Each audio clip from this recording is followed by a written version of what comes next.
Welcome to Excel 8 Editor's Core Workflow tutorial. In this video, we'll take a look at the most used functionalities within our editor and explain in steps how to use them. First up is our validation feature. When creating tasks within MediaCAT, users can apply validation guidelines that are created and managed by the users.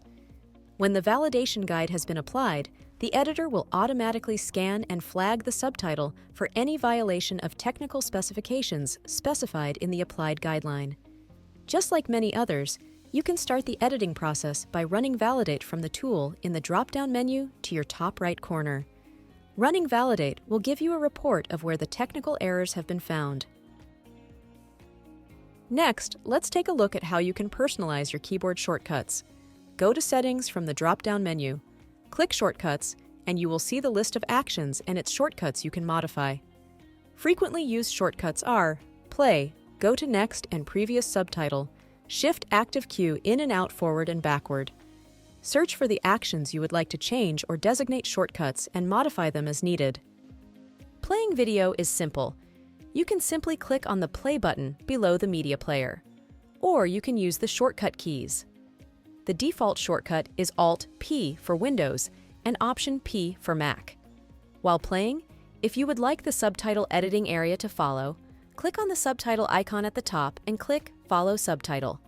You can click Do Not Follow if you do not want to be interrupted by the automatic advancement of the subtitle caused by the playing video while you are making edits. Now let me show you how to adjust the timecode. To move the in and out timecode of a subtitle, you can utilize the following actions found in shortcuts. Shift Active Cue in forward and backward to move the in timecode by 1 frame. Shift Active Cue out forward and backward to move the out timecode by 1 frame. Lastly, Shift Active Cue in and Cue out forward and backward to adjust the in and out timecode simultaneously by 1 frame. Map your desired shortcuts, and you can adjust the timecode of a subtitle using them.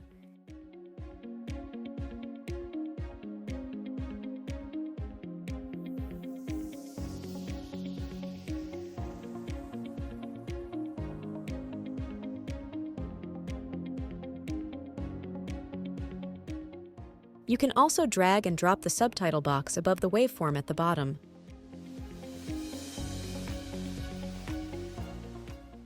If you are looking to adjust the timecode for all or a range of subtitle events, you can utilize their Cut Cues function found in Tools from the drop-down menu on your top right corner. Let's say you want to shift the timecode of all subtitles by 2 frames backwards. Select the range of subtitles you would like to adjust. In this case, all subtitles. In the Recut settings, select Relative and click on the plus button to make it minus, meaning it will pull the timecode backwards. And then, simply punch in the amount of frames you would like to move. Finally, click Do It at the bottom.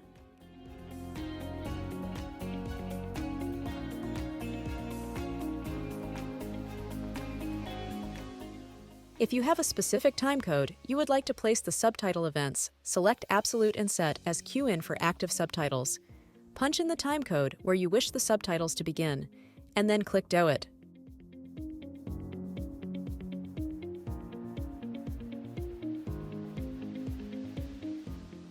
Let's see how we can use the edit buttons. You can toggle on and off the edit buttons from the pencil icon. Once toggled on, you can freely position the edit menu. Through this edit menu, you can insert a new subtitle event before and after, merge or split subtitle events.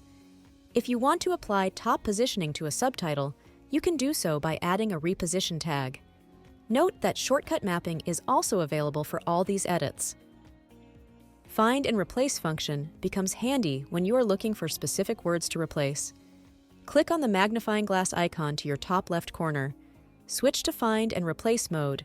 Search for a word or phrase you are looking for and type in what you wish to change them into. Replace Active will allow you to change one by one, while replacing all will do the job in one click.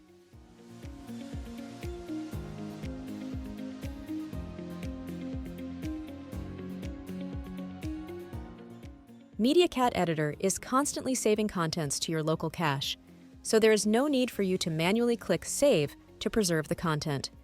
As long as you do not delete your browser cache, your work will be well preserved. Also, your local cache is not the only place the content is being preserved. The color indicator you see at the top shows you the synchronization process of your contents to XL8's server. Green indicates that all contents are synchronized to the server, and our engineers will be able to restore your work even if you delete your local cache. Orange means it is currently being synchronized, and red means there is a problem with the synchronization process, mainly due to the internet connection. Now, let's look at what submit function does. In a project, submitting your work means that you are finishing the editing session and potentially passing on your work to the others. By submitting your work, you are creating a new version of the edits and also updating the preview of the contents in the MediaCAT platform to match what you have just submitted. This means that, until you submit your work, the content preview found in the MediaCAT platform will not be up to date with your edits. However, note that this does not mean your work has not been saved. Your work is still safely preserved.